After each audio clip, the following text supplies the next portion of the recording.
ဒီကတာဘူးတော့နော်နည်းနည်းတော့ဗမ်းမိလိုက်ဘူးတော့တာဘူးဟိုတချို့စီးနေဆိုရန်ကုန်နားမှာတော့မှပြန်ရတာဟုတ်တယ်သားတို့ရန်ကုန်ကတင်ချိုင်းကုန်းတွေမှာသွားရိုက်ကြတယ်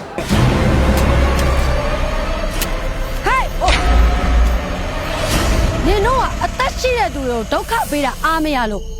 တေပြီးသားလူတွေကဒုက္ခပေးနေရလားမတ်တက်လေးကတော့ရည်နေရတာပေါ့အမြဲတမ်း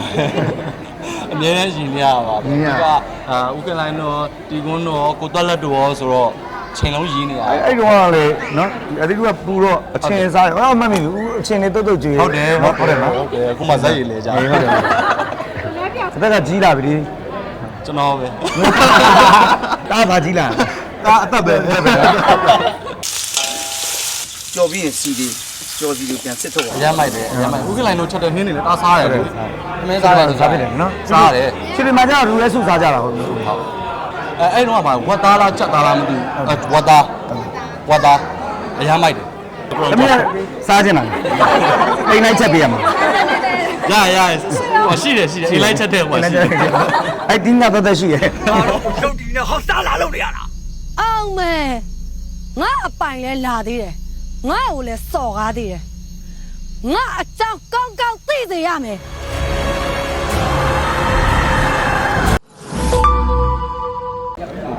ဒီကတော့တာဘူးတော့နော်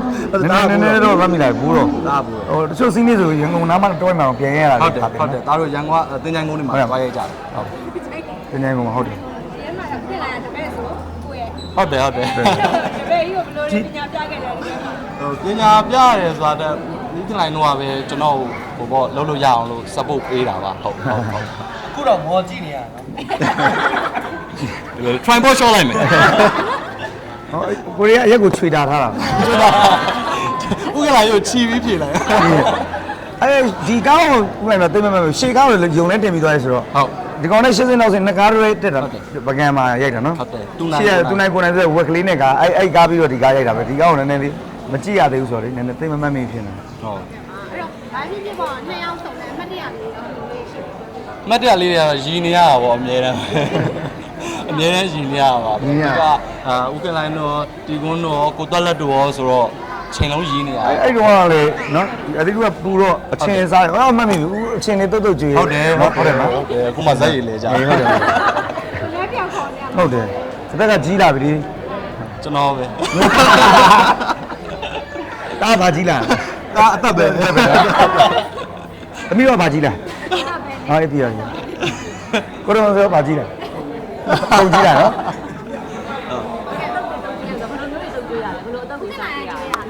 ဟုတ်တယ်အဲ့မှာဘောက်သီးလေးပေါ်တော့ဦးလိုက်ဘောက်သီးလေးတွေကိုဟုတ်တယ်ဟို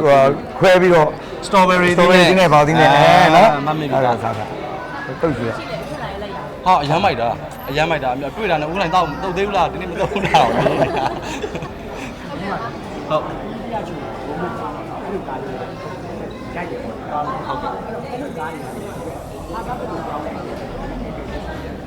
အခက်ခဲရှိလားဆိုတော့အခက်ခဲတော့ရှိတာပါဗျာဟိုကျွန်တော်တိတ်မကျွမ်းကျင်မပိုင်နိုင်တဲ့ဟိုကိစ္စဆိုတော့ကျွန်တော်အခက်ခဲတော့ရှိပါတယ်ဒါပေမဲ့ဟိုရိုက်တဲ့အချိန်မှာဥက္ကလိုင်းတော့ကိုသက်လက်တော့ကျွန်တော်ဒါရိုက်တာတွေကအကုန်လုံးကကျွန်တော်နဲ့ရိုက်ကူးကြတဲ့သူတွေအကုန်လုံးကကျွန်တော်ဝိုင်းဝန်းပြီးကူညီပေးတဲ့အတွက်ကျွန်တော်အတွက်ဟိုတရုပ်ဆောင်ရတာအဆင်ပြေတော့ဖြစ်ပါတယ်ဗျဟုတ်သူကတော့မဲ့ဆန့်ရှိပါတယ်သူကလေအဲ့လိုဟာတညံရှိတယ်ရှိတော့တိတ်အများကြီးခက်ခဲကြီးလုပ်ယူနေရမျိုးတော့မဟုတ်ပေါ့ပါပဲသူလုပ်နေရပဲ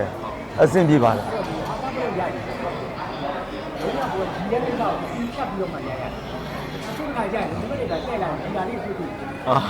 အဲ့လိုမျိုးတော့ဖြစ်တော့ခါကျဥက္ကလိုင်းတို့ကြည်နေနေတော့ရီမိတာရှူတင်မှာလည်းအဲ့လိုရီမိအဲ့လိုရုပ်ကြီးကိုတော်တော်ညနေဘိုးကတော့တော်တော်တက်ရညနေဘိုးတော့ဟုတ်တယ်တော်တော်ပြည့်ရတယ်ဟုတ်ကလာကြွေးရပါများလေဟာတာရောပုံကျွမ်းလာပြီလားဆုံးခေါ်ရရောပုံကျွမ်းလာပြီ